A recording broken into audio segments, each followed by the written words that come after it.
all for inviting me to be here, and thank you, Zoe, for making it such a smooth journey to get here.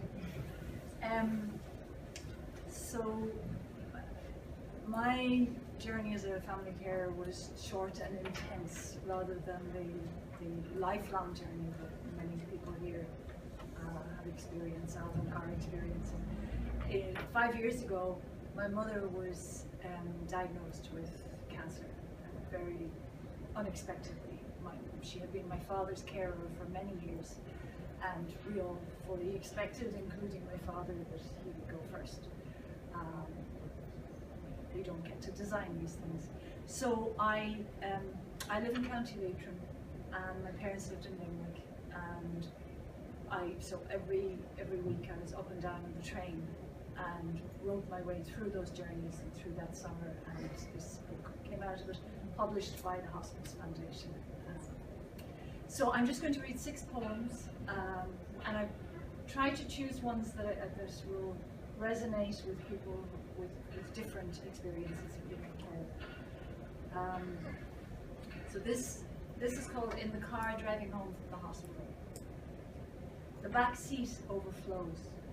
Your overnight case, 2 carrier bags, your 1-day stay expanded into 7 days and nights of waiting for tests and answers.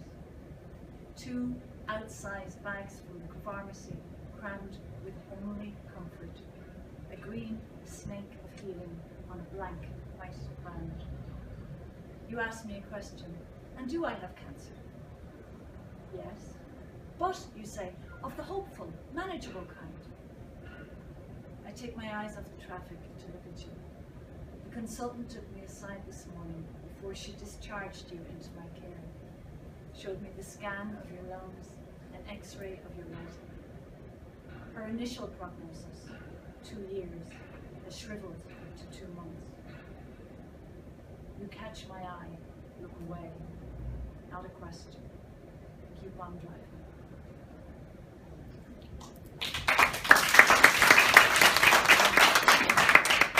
So she came home and we were told 2 months. My beloved is at the back of the hall telling me to raise my voice. So I'm trying.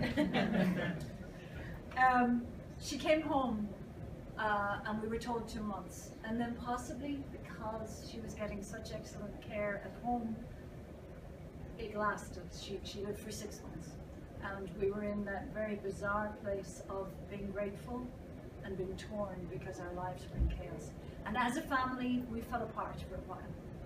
I know of families who work together beautifully throughout all the time of care. I know of families who fall apart completely and fight for the rest of their lives. We fell apart and then we came back together. This poem is about that. It's called Dust, and it's dedicated to Esther O'Brien in Milford Hospice, who was our hospice home care nurse, certainly my rock. Dust. We disagree. Who cares for her? How? Who pays? Who sides with whom? Who loves her more and him? After the fight that every family falls through, when sibling strangers are flung together to attend a slowly dying mother. After the angry emails and the bitter phone calls. After the shock of learning how far apart we are, how deeply we disagree. Martha, Magdalene, Thomas, Peter, even Pilate, even Judas. How different we are, the gods that we honor. After all the dust settled, and we're back in the river, pulling together, oar stroke by oar stroke, no coxswain to guide us, sculling in time. After the fierce, brief battle of our worst, wounded selves, nothing has changed. She is dying.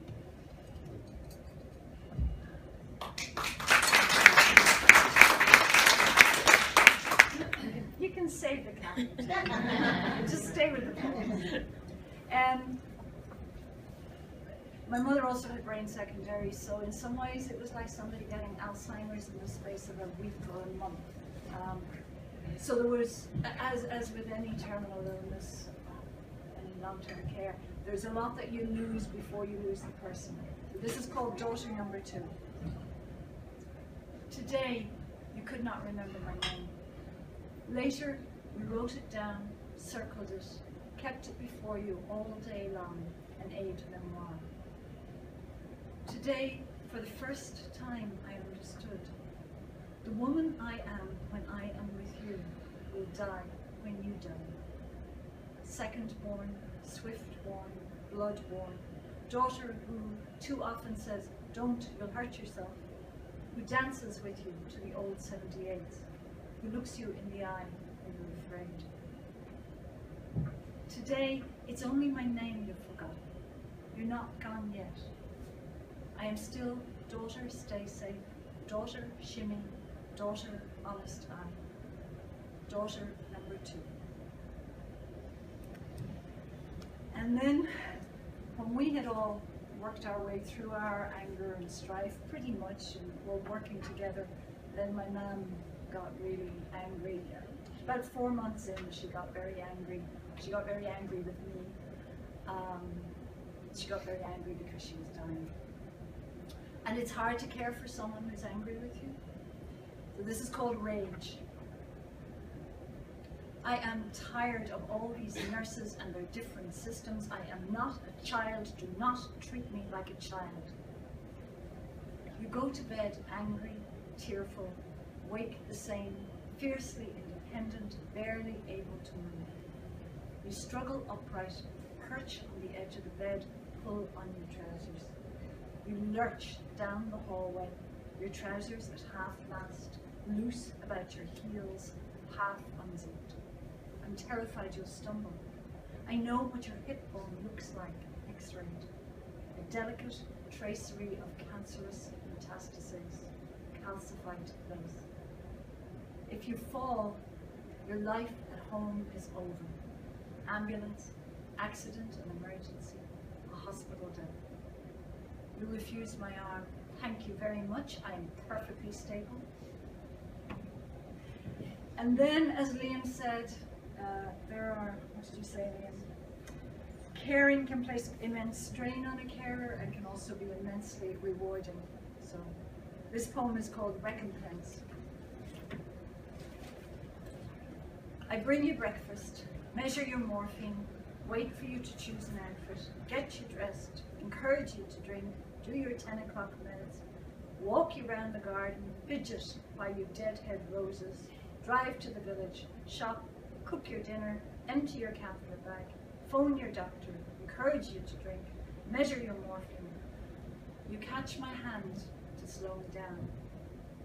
My life, you say, would have been so much poorer without you.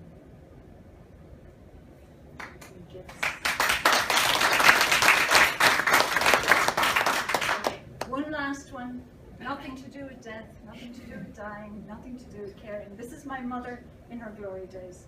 When I was a child, when I was Kate's age, a little older, I used to be fascinated by my mother going out to dress dances wearing a Grace of God dress. You know, the dress with no straps.